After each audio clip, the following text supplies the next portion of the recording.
Bonjour et bienvenue. Welcome to the Car and Bike Show right here on the NDTV network. I'm Siddharth Vinayak Parthankar and thanks for joining us. Why did I begin in French? Well, of course, it's this car. Now, you may remember this from a couple of weeks ago. At the Auto Expo in New Delhi is when we showed you this car for the first time. It is the Kwid concept from Renault and it's the first time that the company chose to make a global debut outside of Europe. So it's a significant one as well, especially for us. We have it right here on the program today. We will have details for you coming up on this car.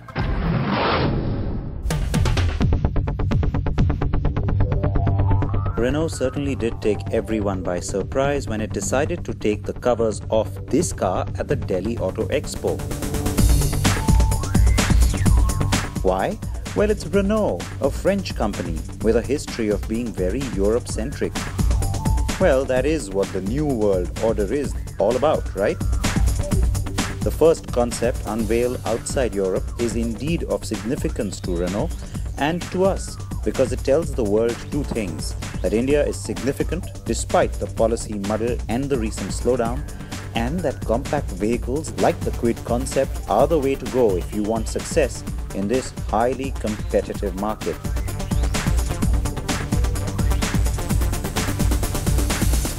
Now, we didn't custom order the sky like this just to match the grey on the car. That I can tell you. We would have loved it if it had been a sunny day. But interestingly enough, the color scheme that you see on the car isn't just about the Renault logo. It's also about the Indian landscape. Yes, the car draws a lot of inspiration. The design team has worked very closely on the Indian context while developing this concept. So the grey represents the Indian landscape. The little hints of yellow you see are the flowers and spices of India. Now, is that just a story or is that just a line? No, because the car has also had design inputs from an Indian design team. Remember, Renault has centers here in India as well, and so specifically Indian designers have worked on the car along with the global team. So that's nice. The thing that really grabs me is not just the flamboyant nature of the car. Of course, it's a concept. It's supposed to look a little outlandish, but take a look at the cues you're seeing here. It's a very different kind of headlamp cluster. It juts out. It has a life of its own, if you will. And the glow that you see, the white, it could very well end up defining daytime running light signatures for a brand like Renault in the near future. So that's nice because it's different. It's not inbuilt. It's almost outside the light. There's also an element where you can actually see there's a hole through and through here, and yet that's where the indicator lights up. There you go, right on cue. And so that's what's nice about it. It's different. The pattern you see here with the use of these dots, well, it's got an organic feel to it. You've seen that with the Desir concept. You've seen that with the Captur concept. It is, of course, what Lawrence van der Necker has put through when it comes to Renault's design language. Huge Renault logo. All of that is common to what you're seeing on cars like the Clio, the Captur, and now even the updated Fluence in India. But it adds to just the overall sort of flow to the design, in my view. And the stripe you see along the side here, well, that lights up as well. You can't tell in the daytime, but at night, that would be nice and bright. Huge, massive, chunky wheels, intentional, because, well, the idea was to have this slight dune buggy kind of an appeal to it. So the tires actually jut out from the flush side of the fender. That's again different. Kwid is the name. It's Kwid, just, you know, currency. It's sort of colloquial use of language there. The yellow color on the roof, of course, like I said, inspired by the flowers and spices. What you see jutting out here is a little camera. It is in lieu of a rear view mirror. So you got a display, which we'll show you in a bit. More of that dotted pattern here. The three-pointed pattern that you see here and on the door is also in the wheel pattern as well. Now that, of course, is how you open the door. I'll show you that in a second. Come around to the back and there's a little bit of a, well, a hatch-like feel to it, but it isn't actually a hatch. What I actually have is a tray that comes out. We'll show you that in a second. And the lights at the back, again, very differently done. When I said this car has organic elements, look at that. That's just so typically organic. Again, has a flower petal kind of a feel to it. So that pretty much rounds things off in terms of the styling elements. You do have twin rear tailpipes as well, which adds a little aggression. And now, let me show you how that tray opens.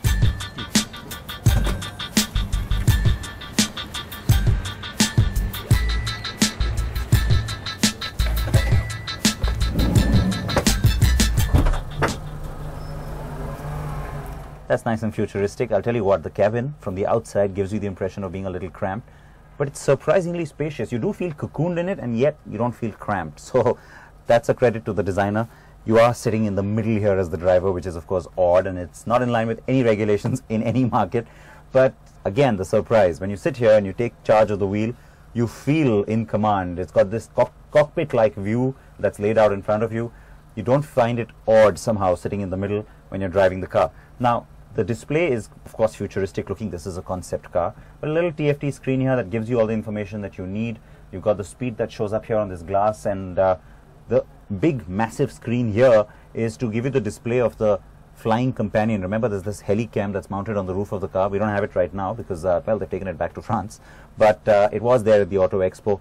It's basically just a helicam that travels ahead of you. You can control it using this as the remote.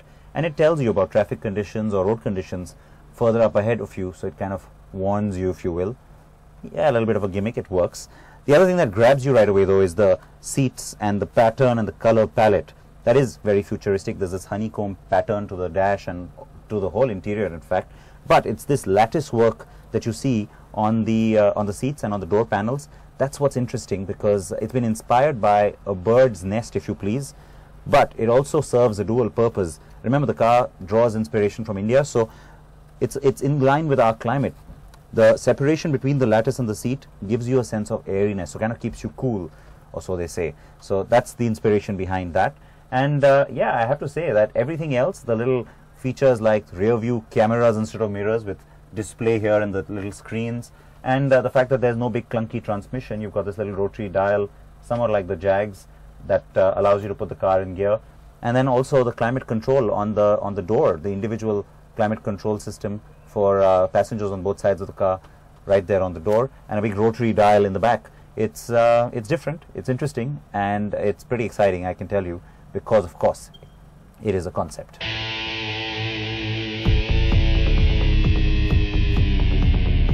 So you've had an introduction to this concept. Now, unlike some of the other concepts which are just design studies, this one is a working concept. It's powered by a 1.2 litre 120 brake horsepower engine, the same one that goes into the Clio in France.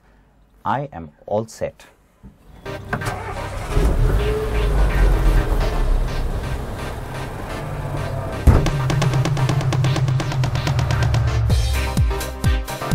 Get the Kwid on the road, and its sheer volume, confined under those 4 meters, is what grabs attention. Of course, a real-world car would never be as exaggerated, but it's the roofline and height that will no doubt stay on when the car hits production. And yes, indications are that a derivative of this concept will indeed result in a subcompact SUV sooner than you think.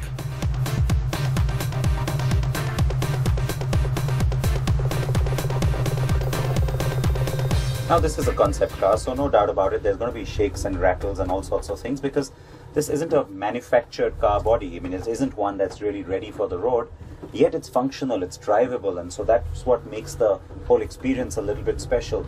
I have to say that it's the view of the road sitting in the middle. That's the part that comes through, and that's the part which I guess I wanted to experience. It's good that they put in a real-world engine into the car. It's not something flamboyant and flashy and really large displacement. It's a 1.2 litre, but it is turbocharged. It's got extra power, which is kind of a reflection of what's happening in the European space right now. You get cars exactly like this now, isn't it? More and more. Now, the other thing that I have to mention here is that the car is surprisingly maneuverable as well. Of course, it's not too large on the outside. It is sub 4 meter after all. And the transmission, also very easy to switch in and out of reverse and drive, and you didn't expect that perhaps on a concept.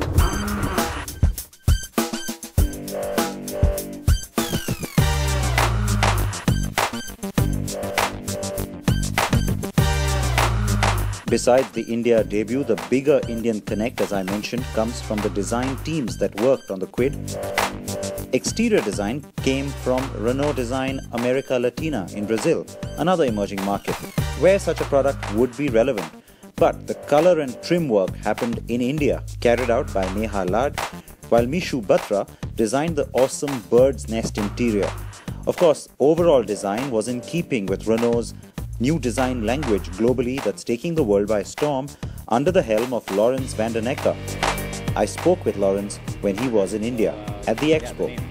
Yeah, so Kwid is really a name that we feel is young, it's punchy, it says what it is, it's a bit slang for a pound, and I think it makes you wonder, you know, it's an element of surprise, and that's what this car means to be. Where in all of that does the balance come in between the European sensibilities and the European market, which is obviously your strong home base, and where the brand is going? I mean, the new markets, India, you know, some of the other frontiers which you're exploring. Well, I think that's a very good question. Obviously, we need to respect our roots. We are a French brand, we're from Europe, and we will definitely continue to communicate this. But at the same time, the growth is outside, and so we have to respect that. So the key for us is to stay true to our values. A human brand that's innovative, that has great design, is very safe. But we make cars adapted to the local markets. And that means we need to choose the right pricing point, we need to give them the right features, we need to respect the needs of the local markets. And I think if we have this strong point of vision of the brand, but adapted to the markets, we have the perfect combination. All right, one last thing. What inspiration do you draw from India? I think India is a complete sensorial experience, to put it in one way. It changes the way what you see, what you smell, what you hear, what you feel. I think it's a complete immersing experience. I think incredible India is really not far from the truth. I really appreciate that, and we appreciate this concept being debuted here. Thank you very much. Now I could keep doing this all day, but I'll tell you what, while I'm doing this, you guys got to take a look at another car that was launched and shown at the Auto Expo. Bala was down in Kochi to take a look at the all-new Hyundai Santa Fe.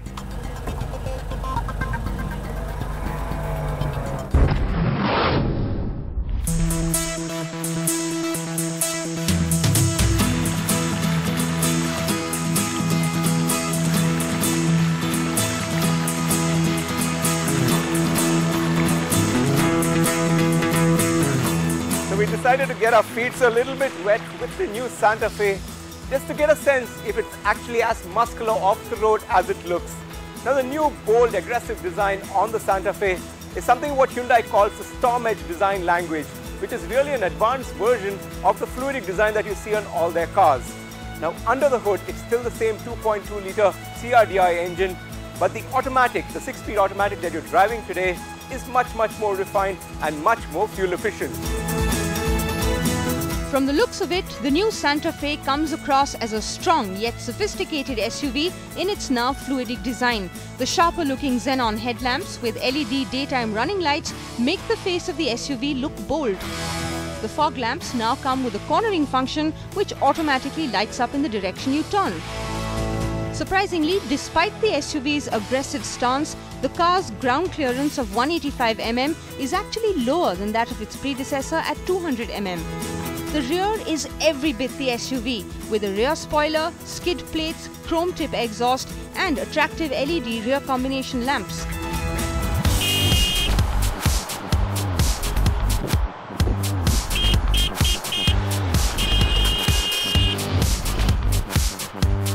While the looks and the features might be impressive, it really comes down to the driving dynamics too, right? In city traffic, the Santa Fe feels smooth and easy to drive. Once on the highway, the 2.2-litre CRDI engine lets you cruise with ease, with plenty of power on tap.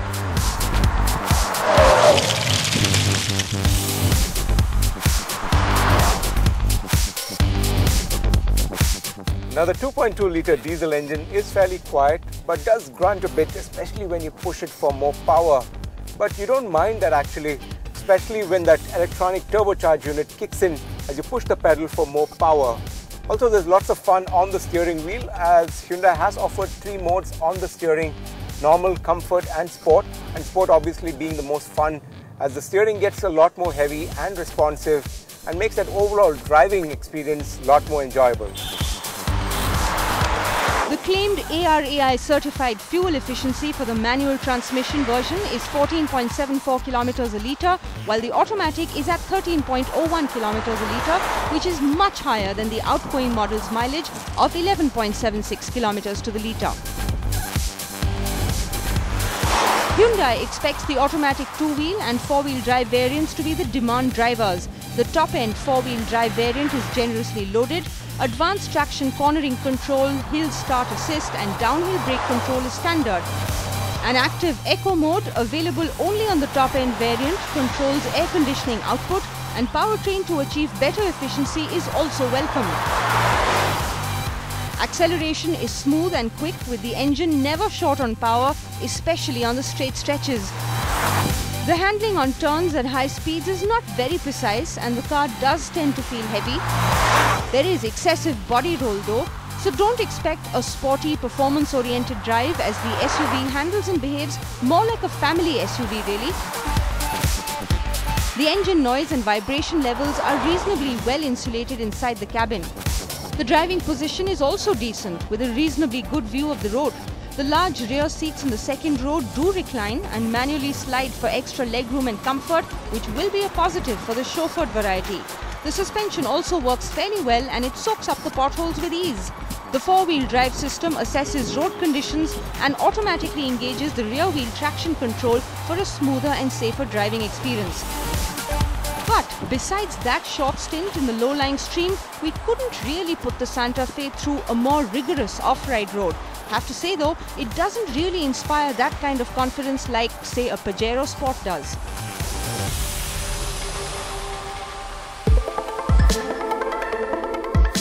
But where the Santa Fe scores is the roomy and rich feel to its interiors. The two-tone beige and brown finish is pleasing, and overall material quality comes across as being at par, if not better, than the immediate rivals. As expected, Hyundai has packed the SUV with features like steering-mounted audio and Bluetooth controls, cruise control, and also rear parking camera display on the touchscreen. But the 4.1-inch touchscreen looks a bit small and out of sync on the large dashboard, which otherwise is packed with loads of buttons. Other functional elements inside the cabin include the cooled glove box, the rear center armrest with a cup holder, and a 12-way electronically powered driver's seat.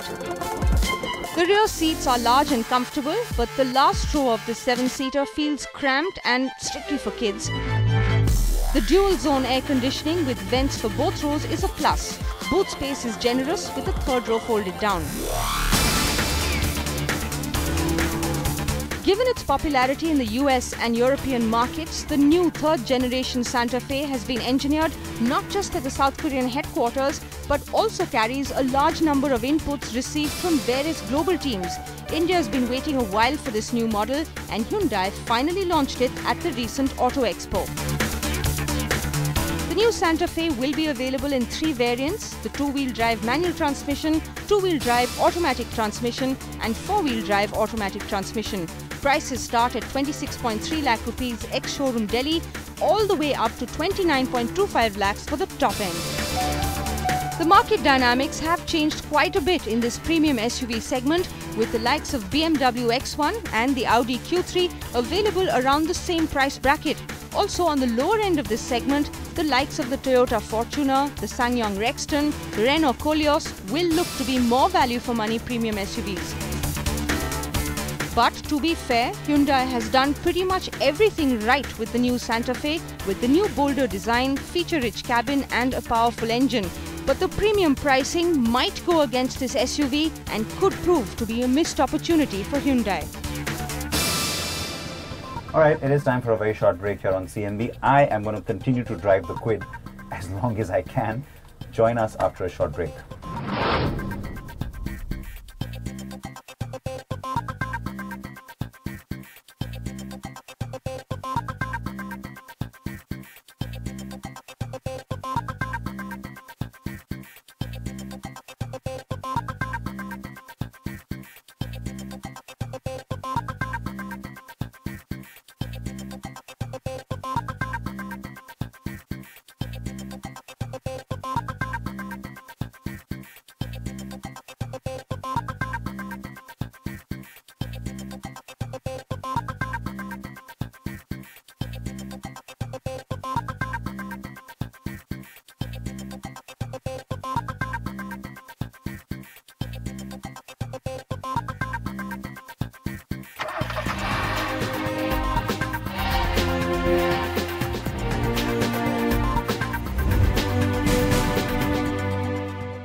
Welcome back to CNB. I am inside the Kwid and having quite the time of my life.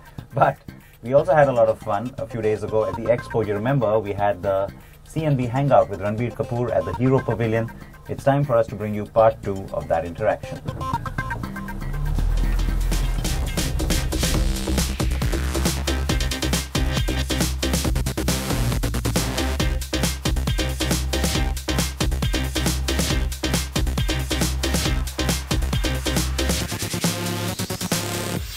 The Hero Hangout. I'm Siddharth, and with me, of course, is Mr. Munjal and Ranbir.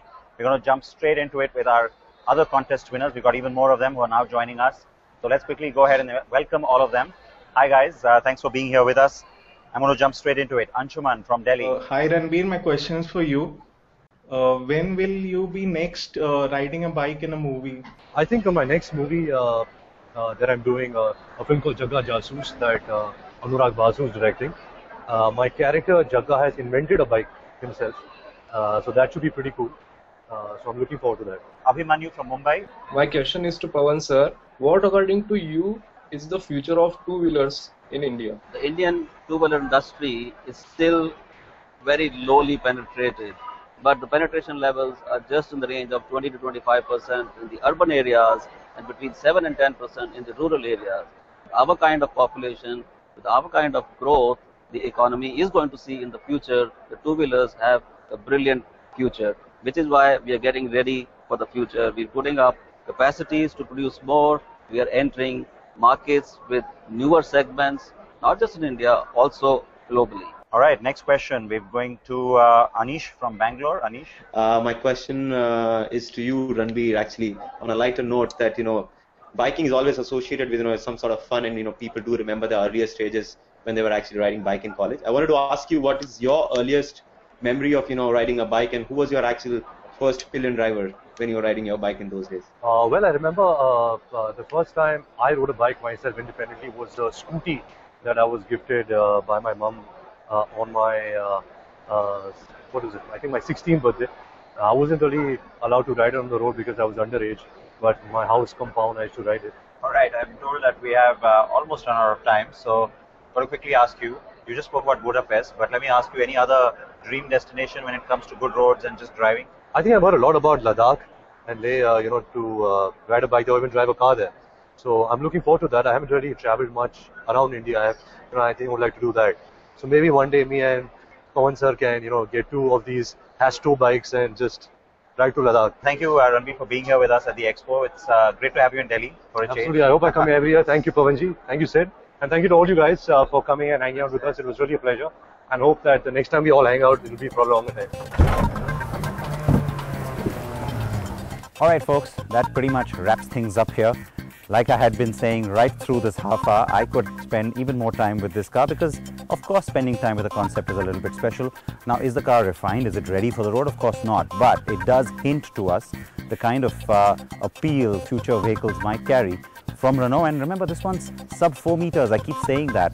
That points again to a certain direction that the company may be going with specific interest when it comes to the emerging markets. React to the Kwid, react to everything else you've seen on the program today. You know how to get in touch with me. I shall see you next week. Until then, please wear your seat belts, which I couldn't do in this concept today. But on the roads, please do wear them. Please wear your helmets and don't use your cell phone when you're riding or driving.